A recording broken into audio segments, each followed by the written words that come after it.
Alhamdulillah Rabbi ja'alna muqimis salah wa min dhurriyyatina Rabbana wa taqabbal du'a. Semoga Allah subhanahu wa ta'ala menjadikan kita sebagai orang-orang yang mendirikan salat, dan Allah ta'ala jadikan keturunan kita pun, keluarga kita pun demikian, dijadikan kita min ahlil Quran, yang mana ahlul Quran hum ahlullah. Allah ta'ala nisbatkan mereka kepadanya, orang-orang yang teristimewa di sisi Allah subhanahu wa ta'ala. Barusan dijelaskan di antara bentuk muhafazah ala salah, menjaga salat, mendirikan salat dengan benar. Allah ta'ala berfirman, hafidhu ala salawat, jaga, urus salat yang betul. Wassalatul wusta, bil khusus salatul wusta, yang merupakan dikatakan oleh ulama ya salatul asr. Kemudian juga di antara bentuk perhatian di dalam mendirikan salat, menjaga salat, memperbaiki salat dengan benar adalah melaksanakan salatul rawatib. Salatul rawatib qabliyah wal ba'diyah. Menjaga daripada salat-salat sunnah tersebut, qabliyah, ba'diyah, kemudian juga salat duha dan salat witir, termasuk juga fil akhir tadi disebutkan salatul tasbih. Adapun salatul rawatib, Rasul sallallahu alaihi wasallam enggak pernah ninggalin yang namanya salat qabliyah subuh. Di dalam hadis Nabi bilang raka'atal fajri khairun minad dunya wa ma fiha. Qabliyah subuh lebih baik daripada dunia seisinya. Qabliyah subuh. Kesian orang ribut sama dunia, sama tahta, sama harta. Berapa dari dunia tahta yang dia dapat? 10%-nya? Enggak. 1% dari dunia? Tidak. 0,5%? Tidak. Atau sekuku daripada 1%? Tidak. Dikit yang dia dapat. Tafakkar fi fanaha wa fi kathrat anaha wa fi gillat ghinaha. Fikirkan betapa fananya dunia, dan betapa sedikit kekayaannya, dan betapa banyak kesusahannya. Namun ketahuilah qabliyah subuh, 2 rakaat qabliyah subuh lebih baik dari dunia seisinya, kata Rasulullah sallallahu alaihi wasallam. Ulama menerjemahkan, menafsirkan daripada hadis ini bahwasanya seandainya seseorang memiliki dunia seisinya yang halal, dia miliki. Dari dunia seisinya dia memiliki yang halal, dari dunia seisinya semuanya dia infakkan di jalan Allah, maka qabliyah subuh yang dia kerjakan lebih berharga daripada dunia seisinya tadi. Khair minad dunya wa ma fiha. Rasulullah juga salat qabliyah zuhur, salat qabliyah asar, salat qabliyah zuhur dan ba'diyah zuhur, dan salat qabliyah asar. Terus juga salat ba'diyah maghrib, salat ba'diyah isya. Thintani qabla al-fajri wadh-dhuhri kadza wa ba'dahu wa maghribin thumma al-isya. 2 rakaat qabliyah subuh, qabliyah zuhur, ba'diyah zuhur, kemudian juga ba'diyah maghrib dan ba'diyah isya. Ada muakkadat, ada ghair muakkadat. Alhasil fadilahnya semua besar. Itu yang menjaga daripada salat rawatib qabliyah ba'diyah zuhur, itu Allah Ta'ala haramkan kulitnya tersentuh oleh api neraka. Nabi pernah ditanya tentang salat qabliyah zuhur, ini adalah saat di mana dibuka pintu langit, fa ahbabtu an yurfa'a li fiha al-amalus salih. Ini saat dibukakan pintu langit, maka saya pengen ada amal soleh saya yang diangkat melewati pintu tersebut. Adapun salat qabliyah asar, kita sekarang alhamdulillah al-mu'min hakadha yastamid ba'dhum ba'd,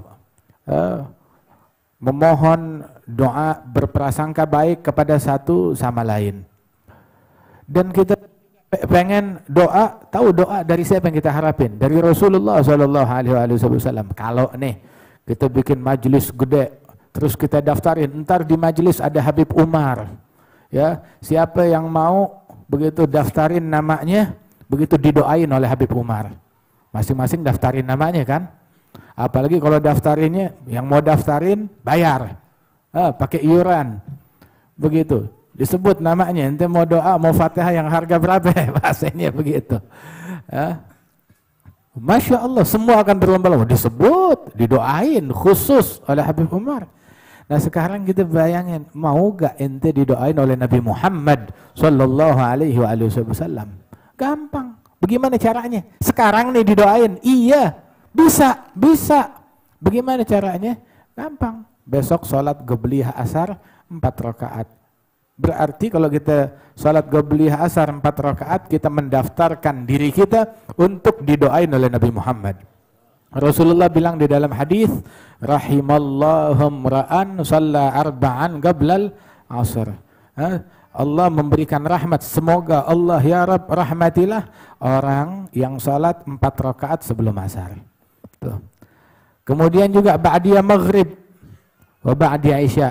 Ada ihya bainal maghrib wal isya, fadilahnya besar. Al-kunuz, kullal kunuz fil ihya ma bainal maghrib wal isya, kata Sayyidina Al-Idrus. Segala keagungan, kemuliaan, harta karun yang hakiki di dalam memakmurkan waktu antara maghrib dan isya. Dan antara maghrib dan isya itu di antara amalan yang dianjurkan adalah dengan sholat. Dan sholatnya ya paling minimal itu 2 rakaat. Dan semua sholat yang dilaksanakan bainal maghrib wal isya disebut sholatul awwabin. Dan minimal 2 rakaat itu ba'diyah. Begitu. Tetapi kalau dia bisa laksanakan 6 rakaat, di dalam hadis Rasul sallallahu alaihi wasallam, man shalla 6 rakaat bainal maghrib wal isya la yatakallam bainahunna bi kalami dunya ya'dilna ibadah 12 sanah. Yang salat antara maghrib dan isya 6 rakaat. Dalam 6 rakaat tersebut mau 2 salam, tiap 2 rakaat salam, atau 2, 4 atau 6 sekaligus, silahkan. Diniatin ba'diyah atau diniatin apapun, silakan. Pokoknya 6 rakaat tanpa diselingi dengan pembicaraan duniawi, maka 6 rakaat itu pahalanya seperti ibadat 12 tahun, kata Rasulullah sallallahu alaihi wasallam. Kalau 10 hari 120 tahun. Kalau 1000 hari 1200 tahun. 1000 hari 10 hari 120. Kalau 100 hari 1200. 100 hari itu perlu berapa lama? Ya lebih kurang 3 bulan 10 hari. Kalau 1000 hari 12.000 tahun. Kapan? Berapa lama? Rutinin 3 tahun. 3 tahunan lebih itu udah dapat 1000 hari. Masya Allah. Khair, lebih baik daripada dunia seisinya. Seperti ibadat 12 tahun. Makanya emang kalau kita sholat 6 rakaat untuk dapetin pahala 12 tahun tersebut, berapa menit? 2 jam. Sejam? Setengah jam? 15 menit? Kagak. Sholatnya kita kayak burung perkutut, 5 menit. Begitu. Makanya sungguh rugi yang punya kesempatan buat melaksanakan hal ini tapi nggak dia kerjain. Nggak dikerjain. Begitu. Kita sekarang kerja dari pagi berkutat dengan macet. Sore pulang berkutat dengan macet, habis di jalan berjam-jam demi kesejahteraan 1 bulan dapat gaji. Gajinya ente berapa? 1 miliar, 2 miliar gajinya ente. Begitu. Presiden aja nggak segitu. Begitu. Tanya aja apa yang pernah jadi. Nggak segitu gajinya. Nggak 1 miliar, nggak 2 miliar. Begitu. Untuk sebulan dia habis-habisan begitu. Nah kita sekarang bisa menikmati kesejahteraan, kedamaian, ibadat pahala, ibadat 12 tahun hanya dalam 5 menit. Salat antara maghrib dan isya 6 rakaat, niatin ba'diyah. Kemudian juga ba'diyatul isya kita kerjain. Apalagi itu habis isya itu ada kata Nabi Muhammad di dalam hadis 4 rakaat ba'dal isya kamitslihinna min lailatul qadar atau fi lailatul qadar.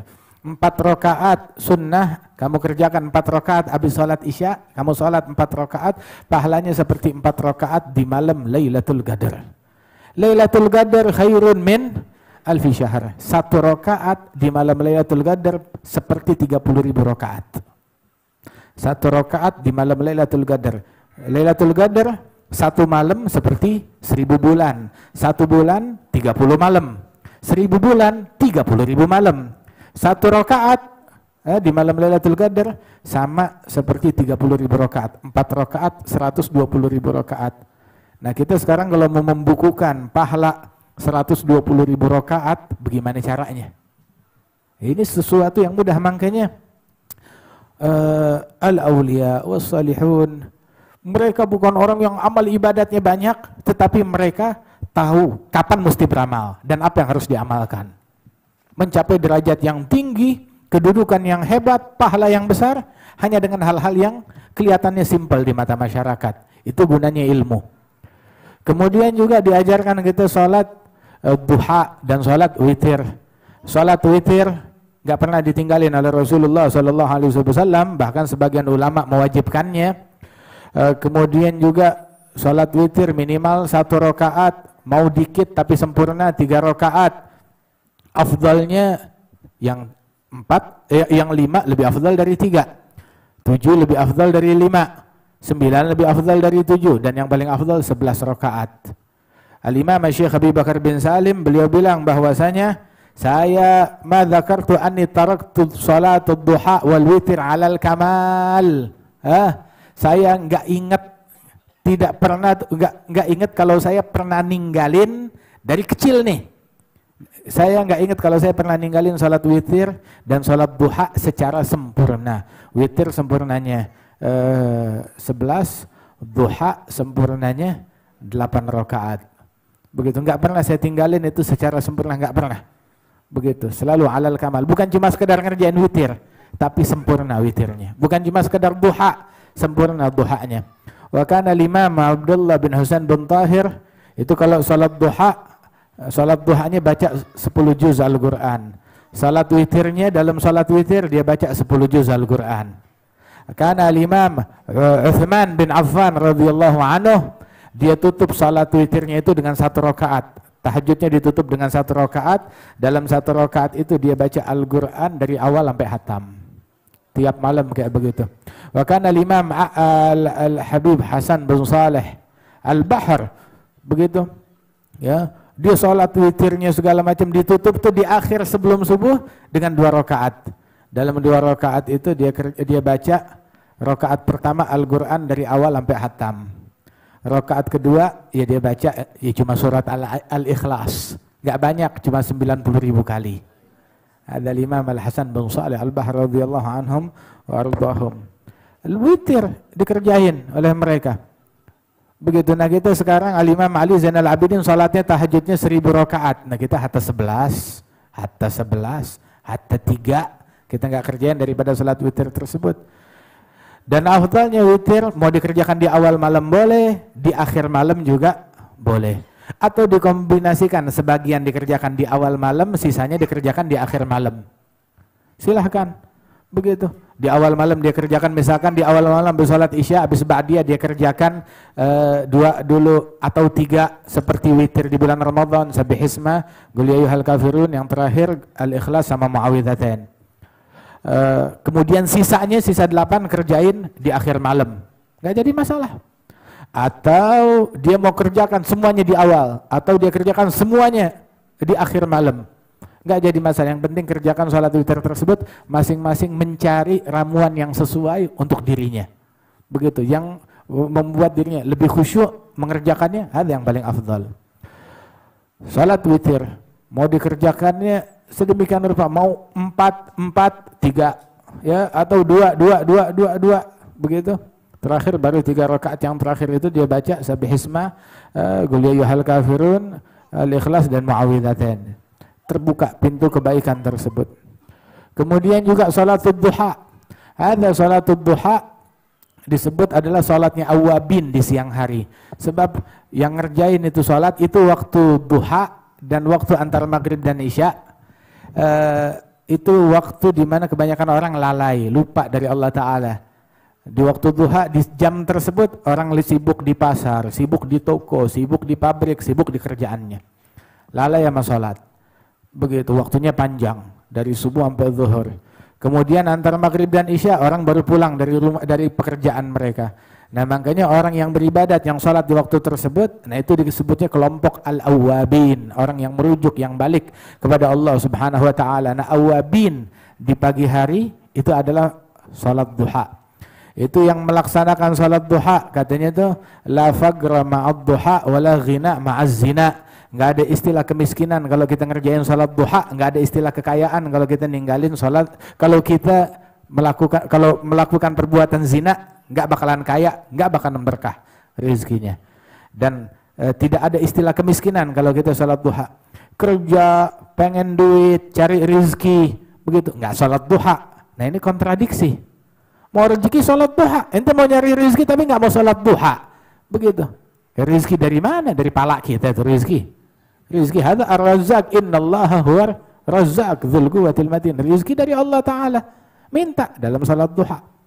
Kemudian juga salat duha tersebut ya, itu katanya yang merutinkan salat duha itu nafasnya itu bahkan membuat setan-setan dan jin pengganggu kepanasan dan terbakar dengan nafasnya dia. Dengan orang yang rutin salat duha, nafasnya itu membikin setan atau jin pengganggu kabur, merasa panas dengan nafasnya dia. Ya pantas otak kita digerayangin apa namanya sama setan, sama jin, begitu. Yang laki yang perempuan digerayangin otaknya sama setan, sama jin, otaknya yang digerayangin. Begitu. Ya kenapa? Bagaimana? Ya dipermainkan oleh mereka ya karena tidak mengerjakan, tidak merutinkan daripada salat duha tersebut. Itu sampai dibilang kalau ada jin yang mengganggu, mendekat kepada orang yang apa namanya yang salat duha itu mereka jadi apa namanya pingsan, bukan pingsan, semaput. Itu kaum jin bilang, wah ini orang, kalau kita suka bilang kan, oh ini orang kemasukan jin, kena jin. Nah, tapi kalau kaum jin ya ngelihat apa namanya terkena nafasnya orang yang sholat duha, ya semaput juga. Kaum jin bilang, wah ini jin kemasukan orang, bahasanya begitu. Kemasukan, bahasanya masahul ins, masahul ins. Kerjain salat duha. Salaf kita nggak ninggalin salat duha. Tadi Ami Hasan Asy-Syatiri katanya Al-Habib Hasan Asy-Syatiri, kata Ustaz Ruhuddin, itu kalau ada murid datang tanya, ente udah salat qabliyah belum, udah salat ba'diyah belum, ditanyain.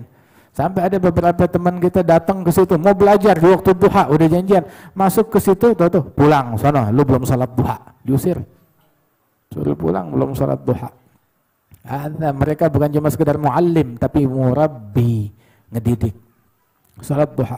Alhamdulillah guru-guru kita nggak ada satupun yang pernah ninggalin salat duha, wala ninggalin salat witir, wala ninggalin salat jamaah, wala ninggalin qiyamul lail, wala ninggalin tahajud, radhiyallahu anhum ajma'in.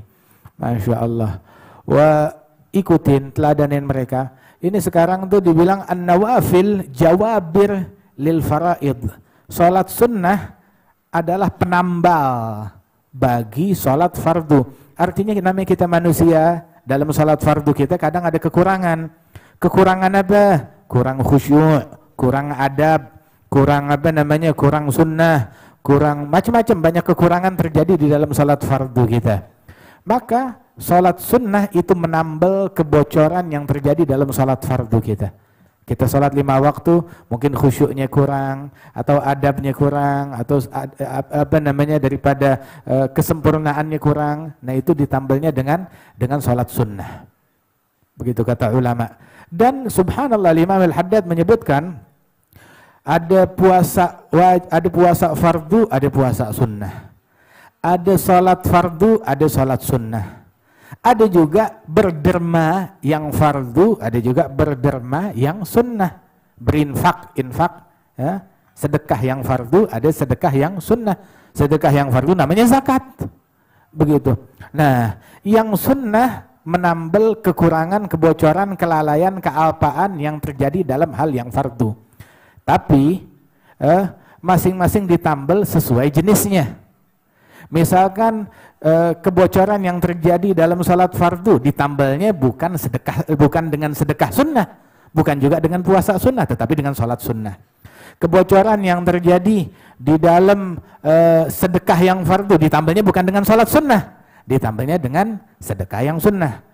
Begitu juga kebocoran yang terjadi dalam puasa fardu, ditambahnya bukan dengan sholat sunnah, tetapi dengan puasa yang masing-masing itu ditambal sesuai dengan jenisnya sendiri, ya. Nah, karenanya itu ayo ini kita diajarin untuk menyempurnakan sholat kita. Terus sholat apa lagi namanya tadi? Sholat tasbih yang diajarkan oleh Rasulullah. Di akhir tadi Al-Imam Al-Haddad menyebutkan al-mutanassik, orang yang menempuh jalan menuju Allah. Siapa mutanassik? Talib ilim, santri, ustadz, kiai, ulama, pendakwah, begitu, ahli tasawuf, orang yang punya misi menuju mendekat kepada Allah. Minimal ngerjain sholat tasbih, kalau enggak seminggu sekali, kalau kagak sebulan sekali, itu minimal. Kerjain sholat tasbih, kerjakan daripada sholat tersebut. Ya, mudah-mudahan Allah Ta'ala berikan taufik, bimbingan dan keberkahan kepada kita sekalian. Alhamdulillah, akhina Kiai Haji Al-Ustadz Ulil Absar, Allah Ta'ala berikan kesehatan, afiat, jazakumullah khair. Alhamdulillah beliau husnudzan, cuma salah alamat husnudzannya sama kita. Begitulah, tapi husnudzannya antum kita pikulin kita belokkan hanya kepada salafnya kita, kepada guru-gurunya kita, kepada para masyayikhna. Insyaallah orang yang husnudzan enggak bakal dikecewakan oleh Allah Subhanahu wa taala, dan Allah Ta'ala berikan insyaallah keberkahan fil aulad yang sudah selesai menghatamkan Al-Qur'an. Siapa namanya? Ananda Silmi Muhammad. Masya Allah. Ini siapa namanya? Aufa Rabbi Muhammad wa Azmi. Masya Allah Iskandar. Allah yubarik fihim, yanzur ilaihim. InsyaAllah udah dijadikan anak-anak kita, InsyaAllah keluarga kita semua min ahlil Quran, InsyaAllah. Alhamdulillah. Ahlan wa sahlan. Masya Allah, yahdhur ma'ana InsyaAllah, Masya Allah, tasharraf bidzalik. Alhamdulillah, bita'alluq bi ahli sir yabdu laka sir. InsyaAllah Allah Ta'ala InsyaAllah gabungkan kita, dan Allah Ta'ala kumpulkan kita bisalihin, dan Allah Ta'ala berikan kesehatan afiat bil khusus kepada sahabat daripada ayah kami Kiai Haji Nur Muhammad Iskandar, diberikan kesehatan, afiah, panjang umur, dan segenap keluarga besar beliau, putra putri beliau, santri-santri beliau, semuanya diberikan afiah dan keberkahan. Wa as-siddiqiyah insyaallah Allah Subhanahu wa taala berikan keberkahan semuanya di dalam santri dan pengajar-pengajarnya dan juga para pengurusnya. Amin ya rabbal alamin. Allah yanzur ilaina wa ilaihim. Allah yaktub lana wa lahum at-taufiq wal fawz wal falah wan najah. Ja'alna min khawas ahlil Qur'an birahmatik ya karim ya mannan ya dzan nawal ya dzal jalal. Alhamdulillah rabbil alamin. Allahumma shalli wa sallim ala sayyidina Muhammadin wa ala alihi wa sahbihi.